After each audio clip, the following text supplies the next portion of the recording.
No, you can be happy no matter what happens in life. But yet, we tell ourselves, and we lie to ourselves, happiness is in attaining something. So we tell ourselves, if I had $1 million in the bank and a house overlooking the beach, I'll be happy. And then before you know it, the beautiful sunsets of that beach doesn't make your heart beat anymore. And you're thinking, this is it? I got it all and I'm still miserable? Well, if I can just get my first new car, I'd be happy. I remember when I bought my first car. I was about 18 years old. Isuzu just came out.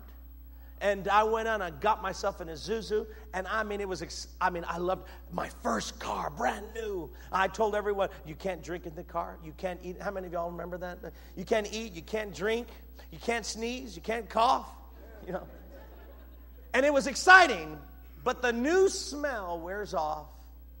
And before I know it, there's McDonald's wrappers, Circle K cups, gum wrappers. What's happened? It all wears out.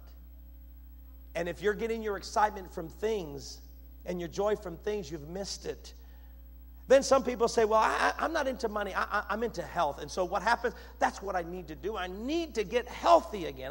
I need to lose the weight. I need to tan and train and lift.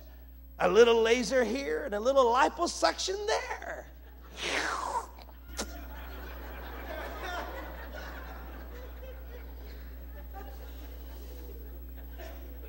But the trouble is, you didn't count on age and gravity.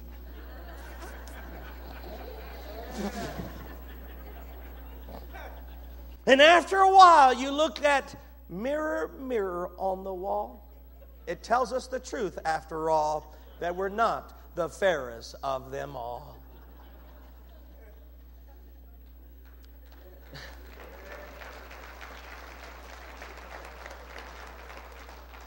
So we tell ourselves, it's not making money. It's not looking attractive. It's accomplishing something. It's being able to say, I'm better than anyone at this. And then we'll find satisfaction. So right now the Olympics have started. And think about all the effort these athletes will make. They will train for thousands of hours, years of their life. For what? For 4.5 seconds. All of this for 4.5 seconds. For maybe a minute and a half. And they do it all for this little short time. For what? A little piece of gold that goes around their neck, and the accolations and their national anthem sang, and them standing on top of the bema and realizing they are the best for today. But next time, somebody else will be better than them. The award-winning movie Chariots of Fire describes the true story of two men, Harold Abraham and Eric Liddell. And Harold Abraham was going through a crisis in his life. He's a great athlete, but is this what life is all about? And in the movie, he says, I'm forever in pursuit and I don't even know what I'm chasing. Isn't that you? Just pursuing and I don't know what I'm after. And in another part of the movie, he says, now, in 1 hour's time, I will be out there again. I'll raise my eyes and look down the corridor, 4 feet wide, and 10 lonely seconds to justify my existence. But will I? He's thinking, is this what life is all about? Just winning the Olympics? But consider his friend Eric Liddell, a born-again Christian, who looked at the Olympics as just part of God's goal in his life. And he had a different heavenly perspective. And you know what Eric Liddell says in the movie?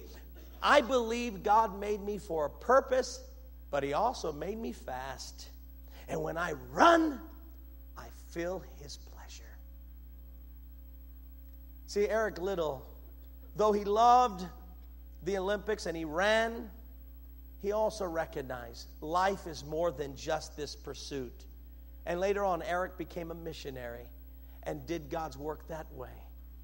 See, there's nothing wrong with having that new boat. Well, in El Paso, probably so. Unless you're Noah, you know. Some of you watching this from out of town, you have no idea what we're talking about. But come down to El Paso, you'll see. Don't misunderstand me. We got lots of beach. Lots of beach all over the place. Just no water to go along with it. But anyway. And there's nothing wrong with attaining a car, getting married to the love of your life, making money, accomplishing things. But you know what Solomon discovered? In all of this pursuit, he wasn't happy. Because he realized he left God out of all of this. And in all of our pursuit, we got to remember God and Him alone. But you know what our trouble is? We're trying to pursue our own sense of what would make us happy. 20 years ago, a man came. Actually, I called a man from our church into my office. I said, brother, I hear that you're having an affair and that you're ready to leave your wife and your children for this woman. And the man said, Pastor, you don't understand. My wife doesn't make me happy anymore. Well, has she been cheating on you? Oh, no, nothing like that. He says, and Pastor, I just want to be happy. That's all. And it sounds so good, right?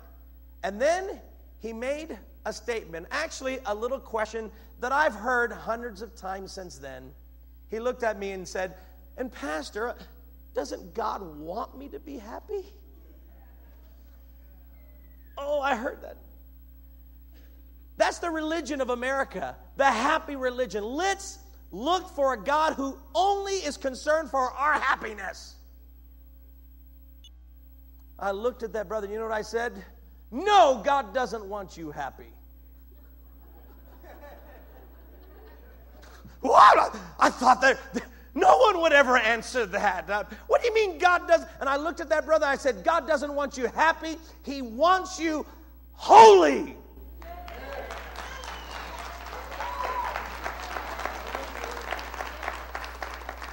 You know what God says over and over again? Be holy because I am holy. There's nowhere in the Bible where it says, be happy because I'm happy. That's not the gospel. That's not the Bible. We've come up and made up a new gospel. The happy gospel rather than the holy gospel. A happy God rather than a God of judgment. A permissive God rather than the lawgiver. I said, no, God doesn't want you happy. He wants you holy. When I shocked him, I then began to talk to him some of the things that I'm going to talk to you today. Because we are so desirous of happiness. And it seems so legitimate. But the problem is, he was concerned for his happiness. And I asked him, is your wife going to be happy, you leaving her? Your children, are they going to be happy, you leaving them? Because he's only thinking about himself and not other people's happiness. Don't they have a right to be happy too? See, and we have to be very careful, my brothers and sisters, that we make happiness an idol. We got to pursue happiness. Happiness is the goal of life. But I like what one author said. Happiness is not a goal. It is the byproduct of a life well lived.